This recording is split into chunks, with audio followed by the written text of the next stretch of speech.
વાત કરીએ આપણે જૂનાગઢની તો જૂનાગઢ મહાનગરપાલિકામાં નવા હોદ્દેદારોને વરણી થઈ ગઈ છે, જેમાં મનપા બન્યાથી અત્યાર સુધીમાં સૌપ્રથમવાર મહિલાને સ્થાયી સમિતિના ચેરમેનની જવાબદારી આપવામાં આવી છે।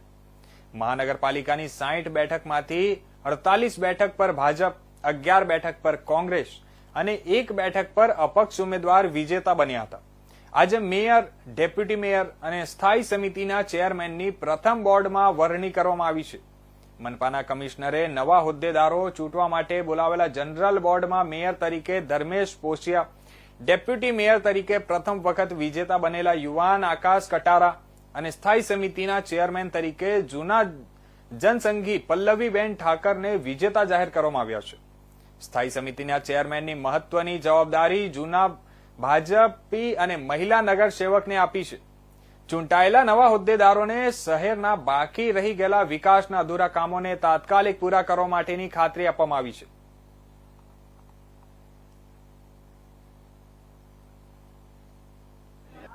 આજે કોર્પોરેશનનું ચૂંટણી પછીનું પ્રથમ બોર્ડ મળ્યું, જેમાં mayor, deputy mayor, standing chairman આની નિમણૂકો કરવામાં આવી। જેમાં આજે પાર્ટીએ મારી ઉપર વિશ્વાસ મૂકી અને એક મહિલાને આ સ્ટેન્ડિંગ કમિટીના ચેરપર્સનની એક જવાબદારી આપી છે। ત્યારે પાર્ટીના શીર્ષસ્થ નેતૃત્વ અમારા આદરણીય વડાપ્રધાન શ્રી નરેન્દ્રભાઈ મોદી, અમારા મુખ્યમંત્રી, આપણા મુખ્યમંત્રી શ્રી ભૂપેન્દ્રભાઈ પટેલ, આપણા ભારતીય જનતા પાર્ટીના પ્રદેશના અધ્યક્ષ સી આર પાટીલ સાહેબ, સંગઠન મહામંત્રી આદરણીય શ્રી રત્નાકરજી, પ્રદેશ મહામંત્રી શ્રી રજનીભાઈ પટેલ, શ્રી વિનોદભાઈ ચાવડા તેમજ પ્રદેશનું શીર્ષસ્થ નેતૃત્વ તથા જૂનાગઢના પ્રમુખ શ્રી પુનિતભાઈ શર્મા, અમારા વડીલ આદરણીય પ્રદીપભાઈ, આદરણીય નિર્ભયભાઈ તેમજ પાર્ટીના અનેક વડીલો કે જેમના યશસ્વી વડાપ્રધાન શ્રી નરેન્દ્ર મોદી સાહેબ, દેશના ગૃહમંત્રી અમિત શાહ સાહેબ, જેપી નડ્ડા સાહેબ, ગુજરાતના મુખ્યમંત્રી શ્રી ભૂપેન્દ્ર પટેલ સાહેબ, સી આર પાટીલ સાહેબ, આપણા જૂનાગઢના લોકલાડીલા ધારાસભ્ય શ્રી સંજયભાઈ, લોકલાડીલા સંસદ સભ્ય રાજેશભાઈ, જૂનાગઢના પ્રભારી શ્રી મુકેશભાઈ, સમગ્ર જૂનાગઢ મહાનગર શહેરની ટીમ અને જે મારા ઉપર આ કલશ ઢોળવામાં આવ્યો છે એ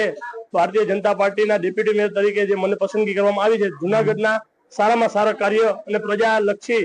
કાર્ય કરશું અને છેવાડાના માનવીનું કાર્ય કરી આપશું એવી મારી ખાતરી છે। હું ગ્રેજ્યુએટ કરેલ છે, મારી 23 વર્ષની ઉંમર છે,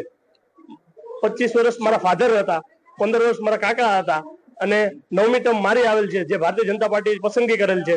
અને ભારતીય જનતા પાર્ટીએ 2009માં મારા ફાધરને ડેપ્યુટી મેયર બનાવ્યા હતા અને 2025માં પ્રથમ વખત હું જયારે ચૂંટણી આવેલું છું ત્યારે પાર્ટીએ મારી ઉપર વિશ્વાસ રાખી ડેપ્યુટી મેયર તરીકે જે કળશ મારી ઢોળવામાં આવ્યો છે તે પ્રજાના સારા કાર્ય કરી અને જૂનાગઢ મહાનગરને સારામાં સારું મહાનગર બનાવશે એ ખાતરી આપું છું। ભારતીય જનતા પાર્ટીએ મને આવડી મોટી જવાબદારી આપી તે બદલ ભારતીય જનતા પાર્ટીનો ખૂબ ખૂબ આભાર માનું છું। સાથે સાથે ગુજરાતના પનોતા પુત્ર નરેન્દ્રભાઈ મોદી, અમિતભાઈ શાહ, જેપી નડ્ડા સાહેબ, ભૂપેન્દ્રભાઈ પટેલ અને સી આર પાટીલનો પણ ખૂબ ખૂબ આભાર માનું છું અને જૂનાગઢના જે અધૂરા કામ છે એ ઝડપથી વિકાસ કરશું અને સાથે સાથે જૂનાગઢને સમાચારોમાં